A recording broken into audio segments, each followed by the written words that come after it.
Hey guys, Dave here. Welcome to the Centurions Review, the punk rock band of war game review institutions. This is West Front, the war in Europe from 1943 to 1945.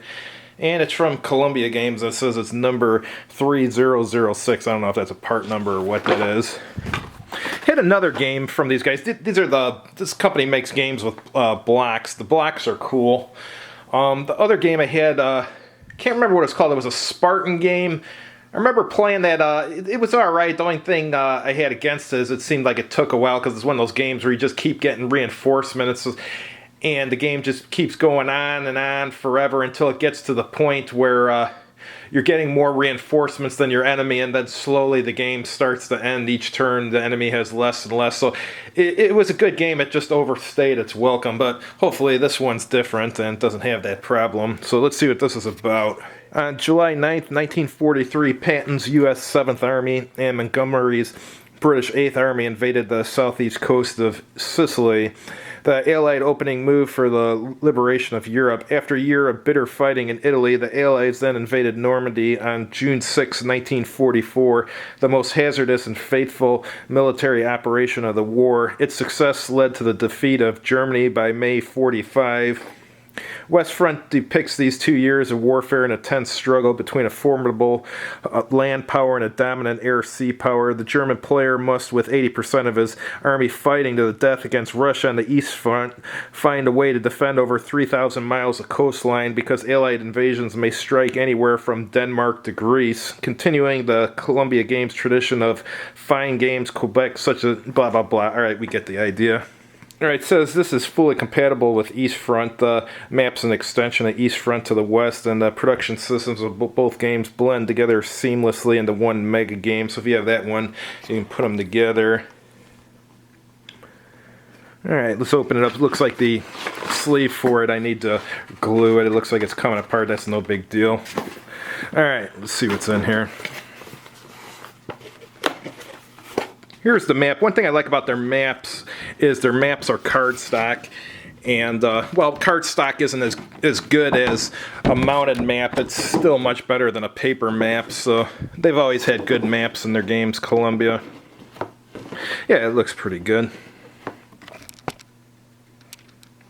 And down here it's got some, I don't know if it's a turn track or a month track, something like that.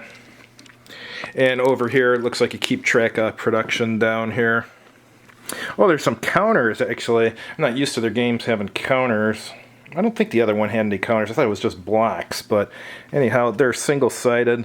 Nah, they look alright, I guess. Here's the blocks. Looks like the blocks haven't been stickered yet. Alright, let's see if we can find it. Here's the stickers you put on the blocks. Is it just a one sheet, or is there another one, too? I think just the one sheet. Alright, here's some errata that's included with it. It's got some scenarios here too. Looks like there's 6 scenarios. That's pretty good. One thing I like about the blocks is you can have more than 2 steps. You just keep rotating the block to show the steps, so you can have a total of 4 steps on it, which is kind of cool. Another thing people sometimes like is some of these block games, you turn the block so only you can see what's printed on it, so the enemy isn't quite sure whether that's like an infantry unit in front of him or if it's a mechanized or an armor unit or something. So there's gives kind of a fog of war in some of the block games. Alright, here's the game charts. Alright, looks like the sequence of play starts with production. Determine production level, add replacement steps to units in play, rebuild and deploy cadres, deploy any reinforcements. This looks like it's going to be a long game with being able to add steps and stuff back to your units every turn. Turn 1, weather determination phase, and then first player turn and second player turn, and turn 2, repeat turn 1 procedure. And here's the player turn. Command, where you activate headquarters. Movement, move units under command, mobilize any headquarters desired. Combat, target airstrikes, select active battles, resolve active battles one by one, where you do airstrikes, defensive fire and offensive fire, and then blitz movement, which is optional. And blitz combat, which is optional, and then supply.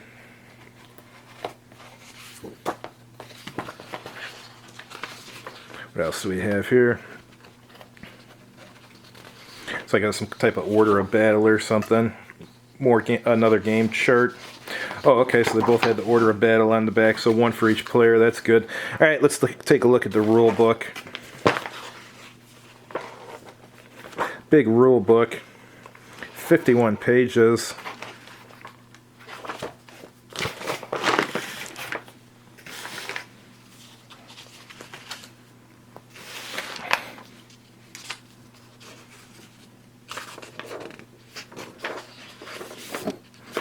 Starts with an introduction.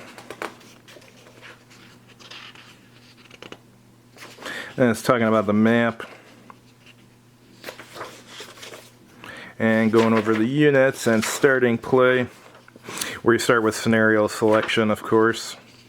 And now it's going over the sequence of play, which we went over earlier. I'm going over headquarters, units, movement, combat, zones of control, and looks like there's railroads too. And supply rules and production rules. And now it's going over air power. Sea power, there's quite a bit going on in this game, huh? Invasions. And strategic objectives and Soviet fronts and victory conditions. Looks like you win with victory points. Looks like you get for your production level, you get 2 victory points for every friendly headquarter unit. And then a bunch of other stuff too. Not sure what this is, Allied BH and stuff. You can get bonus victory points for Athens and Copenhagen and for Ploesti. I'm not even sure where Ploesti is. Alright, and here's the scenarios.